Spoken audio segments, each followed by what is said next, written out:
araganutse ava mu rugendo rwamushikanye mu gihugu ca Kenya mu gisagara ca Nairobi aho yari yagiye kwitaba inama igira 24 y'abakuru b'ibihugu n'amareta bagize uwo muryango w'isoko rusangi COMESA.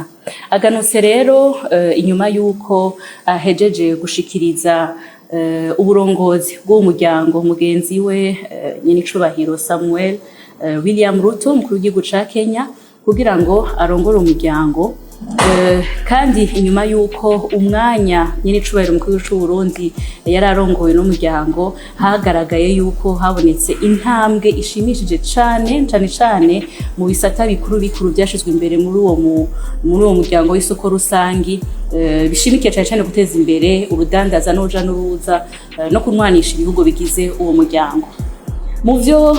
yashikirije umukuru w'igihugu cy'u Burundi nyenicubahiro Vice Ndayishimiye ntiyasize uwo muryango uko yawusanze igihe awuramutswa hari mu mwaka uheze ku gerekezo rya 24 ukwezi kwa 10 aho bamwizera abakuru b'ibihugu bagize uwo muryango kugira ngo abaje imbere gutyo arongore no muryango gushika ku mahangiro uwo muryango wihaye. Uburongozi bwa nyenicubahiro umukuru w'igihugu cy'u Burundi muri uwo muryango bwaranzwe cyane no guteza imbere urudandazwa hagati y'ibihugu bigize COMESA aho ibiharuro vyerekana yuko mu mwaka w'2000 urudandaza rwari rufise agaciro kangana n'imiliyaridi 2 z'amadolari ariko aho asubirije uburongozi ashikirije uburongozi aho gaciro karagwije incuro 7 aho kari kageze ku miliyaridi 14 z'amadolari. Uburongozi bwa nyenicubahiro Vice Ndayishimiye kandi bwaragaragaje yuko habaye intambwe idasanzwe mu gushigikira abadandaza bato cane abakenyezi be n'ugwaruka aho hariho umugambi wo korohereza urudandaza rwabo bene igihugu bato kugira ngo bashobore koroherwa. Uwo mugambi mbere ukatangura mu gihugu cy'u Burundi kuno kwezi nyene be ufatakanije n'igihugu cya Republika Iharanira Rusangi ya Kongo. Ubu burongozi kandi bwa nyenicubahiro Vice Ndayishimiye bwarashize ahabona yuko imitahe y'abanyamahanga ija mu bihugu by'umuryango wa COMESA byagwijwe incuro 154 akaba ari umurindi utari bwigere uboneka na hamwe mu miryango y'ubutunzi igize imiryango itandukanye y'ubutunzi iri ku mugabane wa Afrika. Ivyo rero bigaragaza yuko ingingo zifatwa kugira ngo zikwega abanyamitahe mu bindi bihugu ziriko zirerekana ivyamwa. Uburongozi bwa nyenicubahiro Vice Ndayishimiye bwarashize ahabona kandi intambwe ishimishije mu bisata bitandukanye aho twavuga igisata c'uburimyi aho dusanzwe tuzi yuko Sebarundi asanzwe nari n'umuhizi w'akarorero kuvyerekeye guteza imbere igisata c'uburimyi aho ico gisata cataye intambwe ishimishije, igisata c'ingenzi, igisata c'ubutare, igisata co kubaka inyubako eka n'ibindi bisata nkoramutima kandi biduza ubutunzi bw'igihugu muri uwo muryango wa COMESA.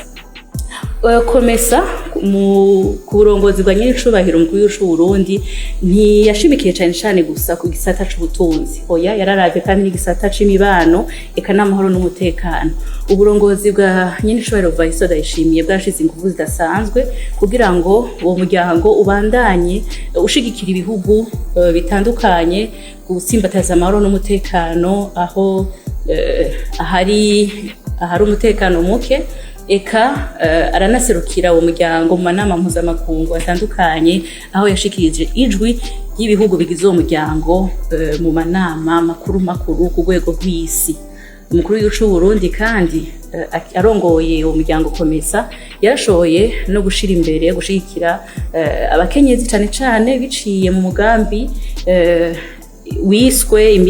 abakenyezi miliyoni 50 muri Afrika barafise ijwi. Uwo mugambi ukaba ufise intumbero wo guha akaryo abakenyezi ko nabo bagira ico baterereye mu buzima bw'igihugu cabo kuvyerekeye ubutunzi, politike eka n'imibano. Ubwo burongozi rero bwatanze ivyamwa vyinshi tutodondagura ngo duheze ariko bigaragara yuko abagenzi we bakuru b'ibihugu bigize uwo muryango bamukeje cane mwe biboneka kuko umuryango atawusize uko yawusanze eka mbere Sebarundi nyenicubahiro Vice Ndayishimiye akaba yaciye ashikiriza abagiye kurongora uwo muryango bagiye korera mu ngata ugiye kurongora umuryango rero akaba ari nyine icubahiro William Ruto Samoei umukuru w'igihugu ca Republika ya Kenya akaba agiye gushigikirwa n'icegera ciwe nyene icubahiro Emmerson Mnangagwa umukuru w'igihugu ca Zimbabwe. Uburundi nabwo nyine bukaba bugiye kubandanya buri mu biro ndongozi vy'uwo muryango nk'umunyamabanga. Rero nyine icubahiro agarutse afise novuga nti yandikishije amateka kandi kubwizo izo nyungu nizo ntambwe zishimishije zagaragaye, ariko kandi asuye kwemeza imbere y'amakungu ko Burundi koko bwashinze icumu mu mashinga kandi Burundi burimwe abagabo, Burundi bushoboye kurongora umuryango wagutse kandi bukawushikana